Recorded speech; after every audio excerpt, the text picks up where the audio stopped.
Hi అండి, అందరూ బాగున్నారండి? నేను బాగున్నాను. మీరందరూ బాగుండాలని మనస్ఫూర్తిగా కోరుకుంటున్నానండి.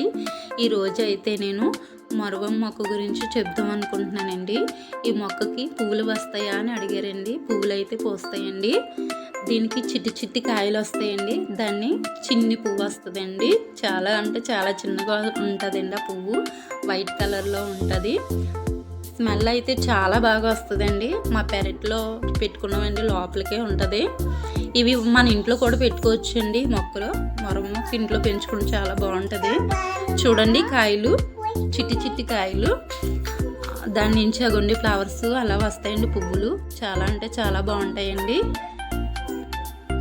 మొత్తం చెట్టు అంతా ముదిరిపోయి ఉండటం వల్ల ఎక్కువగా కాయలు పువ్వులతో ఉన్నాయండి. ఈ చెట్టు ఎండలకి చాలా చనిపోయిందండి. ఒక మొక్క ఇలా బ్రతికింది. ఇదైతే అంతేనండి. మరో మొక్క అంటే చాలా బాగుంటుందండి.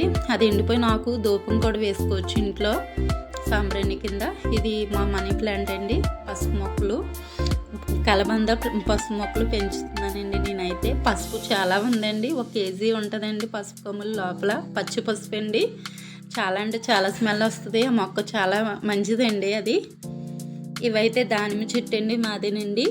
చాలా అంటే చాలా కాయలు ఉన్నాయండి చెట్టుని. నాకు ఎక్కువగా అందలేదని కనిపించిన మట్టు కొన్ని తీసాను. చాలా పైకి ఉన్నాయి. పెద్ద చెట్టు అండి ఇది. పైకంటూ ఉన్నాయి. ప్లేస్ అయితే తక్కువలోనే పెద్ద చెట్టు ఎదిగిందండి. చిన్న ప్లేసేనండి ఇది అయితే. జూమ్ చేసి కొంచెం తీసానండి. మా దానిమ్మ చెట్టు అండి. మీకు ఇవన్నీ నచ్చితే కనుక లైక్ చేయండి, షేర్ చేయండి, నన్ను సపోర్ట్ చేయండి. ఇంకా అనేక వీడియోలు పెట్టే అవకాశం నాకు ఉంటుంది. నన్ను సపోర్ట్ చేయండి. Thank you.